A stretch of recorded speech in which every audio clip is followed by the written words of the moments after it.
Good morning, students. Today we are going to discuss about borazole or borazine. This is the topic of BSc Part 1st in Organic Chemistry and Part 2. In this Part 2, we will discuss about structure of borazine or borazole. The structure of borazine is confirmed by infrared and Raman spectroscopy. And in this structure, in this spectra, in which one hydrogen is attached to boron and one is attached to nitrogen, and each boron atom is attached to two nitrogen atoms,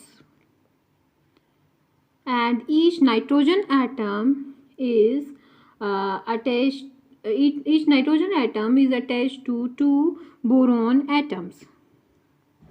okay, तो इस तरह से हम infrared spectroscopy से बोरेजीन या बोरेजोल के structure के बारे में पता कर पाए हैं. रमन स्पेक्ट्रोस्कोपी और इंफ्रारेड स्पेक्ट्रोस्कोपी के स्पेक्ट्रा से पता चलता है कि बोरोन जो है वो एक हाइड्रोजन से जुड़ा होता है, जिसके साथ में बोरोन जो है वो दो नाइट्रोजन के साथ में और एक नाइट्रोजन जो है वो दो बोरोन के साथ में जुड़ा होता है, जिससे कि इस प्रकार की स्ट्रक्चर जो है वो हम देख सकते हैं. इसमें ये कह सकते हैं कि ये स्ट्रक्चर बेंजीन के जैसी है, और इसमें हम देखते हैं कि जो बॉन्ड डिस्टेंस होता है, ये वाला जो बॉन्ड डिस्टेंस है, जब हम इसमें पता करते हैं कि ये बॉन्ड डिस्टेंस कितना है, तो हमें ये लगना है सोच सकते हैं कि ये डबल बॉन्ड जैसा होना चाहिए बॉन्ड डिस्टेंस, यानी कम होना चाहिए और ये ज़्यादा होना चाहिए. ओके, लेकिन इसमें सभी बॉन्ड्स का बॉन्ड डिस्टेंस जो है वो सेम आता है. 1.44 एंगस्ट्रॉम जो है वो आता है. ये जो बॉन्ड डिस्टेंस है और इसका जो बॉन्ड एंगल है वो 120 आता है, जिससे पता चलता है कि ये जो बॉन्ड डिस्टेंस है यहाँ पर हमने 1.44 है, इसका मतलब ये सिंगल बॉन्ड से कम है लेकिन डबल बॉन्ड से थोड़ा ज़्यादा है. इसका मतलब यहाँ पे पाई करेक्टर इसमें मौजूद है. पाई करेक्टर का मतलब यहाँ पर है कि जैसे बेंजीन के अंदर इलेक्ट्रॉन्स जो हैं वो एक छोड़कर एक यानी कॉन्जुगेशन में होते हैं, तो इससे क्या होता है, यहाँ पे पाई क्लाउड बन जाता है, यानी पूरी रिंग में ऊपर और नीचे पाई करेक्टर यानी जो इलेक्ट्रॉन्स हैं वो घूमते हैं, यानी ये जो डबल बॉन्ड हैं ये घूमते रहते हैं. जैसे इस स्ट्रक्चर में देखिए, यहाँ पर डबल बॉन्ड इस तरफ है लेकिन ये घूम करके इधर आ गया. ठीक है, ये कैकुले स्ट्रक्चर है, कैकुले लाइक स्ट्रक्चर. तो इस तरह से हम लोग कह सकते हैं कि जो ये स्ट्रक्चर है इसमें बेंजीन के जैसी संरचना पाई जाती है.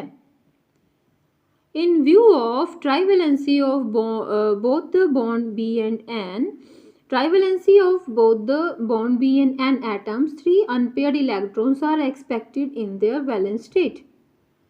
So अगर हम यहाँ पर एक्सप्लेन करें तो sp2 हाइब्रिडाइज स्टेट होती है बोरोन की, और नाइट्रोजन की जो एक्साइटेड स्टेट होती हैं तो उसमें हमें sp2 हाइब्रिडाइजेशन देखने को मिलता है. मीन्स हमने अभी जब पता किया तो हमने कहा कि बोरेजोल जो है वो इंफ्रारेड और रमन स्पेक्ट्रा से बताई जा सकती है. इसका जो बॉन्ड डिस्टेंस है वो 1.44 एंगस्ट्रॉम है, बॉन्ड एंगल 120 डिग्री है, और इसके साथ ये sp2 हाइब्रिडाइज्ड है.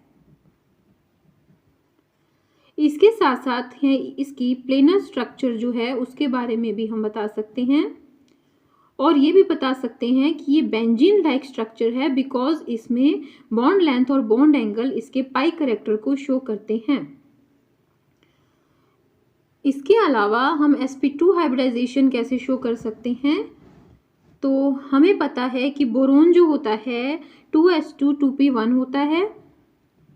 तो अगर हम यहाँ पे ये देखें कि 2s2 और 2p1, ठीक है।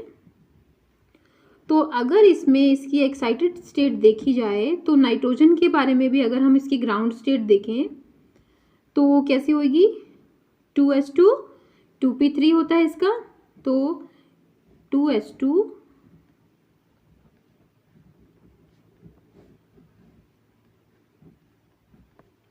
और एक इलेक्ट्रॉन इसमें तीनों में होता है। ये ग्राउंड स्टेट है। अब इसकी हम एक्साइटेड स्टेट्स बनाते हैं जिससे कि हमें पता चल सके कि हाइब्रिडाइजेशन क्या है। तो हम देखते हैं कि यहाँ से एक इलेक्ट्रॉन जो है वो जाकर के कहाँ पहुँच गया, इधर एक्साइट होकर के यहाँ पहुँच जाता है, जिससे बॉन्ड बनता है। तो एक यहाँ पर खाली रहता है, ठीक है।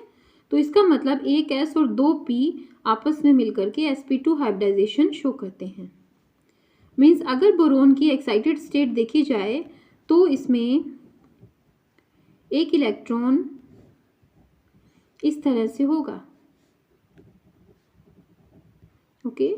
इसी तरह से अगर हम नाइट्रोजन के बारे में देखें तो एक इलेक्ट्रॉन जो है वो कूद करके आप लास्ट में चला जाता है, ठीक है। तो एक्साइटेड स्टेट के अंदर ये इलेक्ट्रॉन यहाँ एक रह गया। अब इसमें 3 थे, अगर हम ये चीज़ इस तरह बनाएं तो यहाँ पर एक इलेक्ट्रॉन आ जाता है। इससे हम कह सकते हैं कि यहाँ पर देखिए ये S है और ये क्या है, P में कितने हैं, 2, क्योंकि ये इलेक्ट्रॉन भाग नहीं ले रहा है बॉन्डिंग में, इसीलिए इसको हम अलग कर देते हैं। ये एज अ लोन पेयर आपको नाइट्रोजन पर मिलेगा, वो है। यहाँ पर sp2 है, यहाँ पर भी sp2 है। सो sp2 हाइब्रिडाइजेशन ये शो करते हैं। Each member of the ring using its half-filled sp2 hybridized orbital to form single bond, or you can say sigma bond, with one hydrogen and two its neighbors, okay. So इसमें neighboring आपको बता देते हैं। कोई भी electron है, कोई भी एटम है, यहाँ पे ईच मेंबर के बारे में बात कर रहे हैं हम लोग। तो अपना जो हाफ फील्ड है, आधा भरा हुआ, जो हमने sp2 हाइब्रिडाइज बात करी थी, ये वाली, ठीक है। तो एक एक जो है वो तो यूज़ कर लेता है हाइड्रोजन से, 3 हो गए हाफ फील्ड, एक तो हाइड्रोजन से यूज़ करेगा और 2 जो है वो दूसरे नेबर से यूज़ कर लेगा। यहाँ पर हम बोरोन की बात करते हैं तो बोरोन इसके पास कितने हैं, sp2, यानी 3 sp2 हाइब्रिडाइज्ड हाफ फील्ड हैं। हाफ फील्ड इलेक्ट्रॉन है तो एक को ये हाइड्रोजन से बॉन्ड बना लेगा, एक ये नाइट्रोजन से इस वाले से बना लेगा और एक इससे बना लेगा, ठीक है। तो इस तरह से ये बॉन्डिंग होती है। अब यहाँ पर देखते हैं हम कि this one empty p orbital perpendicular to the ring remains on each boron. Boron के पास यहाँ पर जो ये एक इलेक्ट्रॉन ये रह जाता है तो ये परपेंडिकुलर हो जाता है, ठीक है। परपेंडिकुलर रिंग के अंदर जो है परपेंडिकुलर ये रह जाता है। तो यहाँ पर जो एम्प्टी p ऑर्बिटल है जो रह गया है, रिमेन्स अपना एम्प्टी, सो यहाँ पर हम देखते हैं कि ईच वो जो है वो अगले फील्ड ऑर्बिटल के साथ में यहाँ पर बॉन्डिंग करेगा। तो यहाँ पर thus one empty p orbital perpendicular to the ring remains on each boron and one completely filled p orbital perpendicular to the remains to the nitrogen atom, okay. So यहाँ पर हम इसके स्ट्रक्चर अगर बनाए ना तो किस तरह से बना सकते हैं, you can say b n b n b and ये यहाँ पे n, ये हो गया, ये तो बनता ही है। अब यहाँ पर एच एच अपन सोच लेते हैं कि एक में बनाया, तो जो परपेंडिकुलर रहा प्रत्येक के पास में p ऑर्बिटल, इसके पास ये वाला रह गया, ठीक है, इसके पास ये रह गया, इसके पास पूरा एम्प्टी था बोरोन के पास, इसके पास पूरा फिल्ड है, ठीक है। तो ये जो है ये ऐसे रह जाते हैं। अब ये आपस में क्या करते हैं, परपेंडिकुलर बॉन्डिंग बना देते हैं, ठीक है। अब ये क्या करेंगे, आपस में परपेंडिकुलर बॉन्डिंग बन जाती है इसमें, ठीक है। तो ये कह सकते हैं हम लोग, इस तरह से बॉन्डिंग बन जाती है, ठीक है। तो इस तरह से हम कह सकते हैं कि ये स्ट्रक्चर होती है। नाउ अब इसमें क्या होता है कि p ऑर्बिटल जो है वो ओवरलैप करेंगे और यहाँ पर जो है N2B बॉन्डिंग जो है वो बन जाएगी, ठीक है। तो इस तरह से हम कह सकते हैं कि ये जो स्ट्रक्चर है उसमें ये जो इक्वल बॉन्ड लेंथ है B और N की, वो इसीलिए आती है क्योंकि यहाँ पे कैलकुलेट स्ट्रक्चर जो होती है वो भी बेंजीन जैसी बनती है। तो इस तरह से बोरेजोल जो है वो एक ऐसा इनऑर्गेनिक कंपाउंड है जो बेंजीन जैसा लगता है और इसमें काफ़ी गुण जो हैं हम देख सकते हैं यहाँ पे कि उससे मिलते जुलते हैं। ओके, तो this is about part 2 benzene और बेंजोल। Okay, thank you.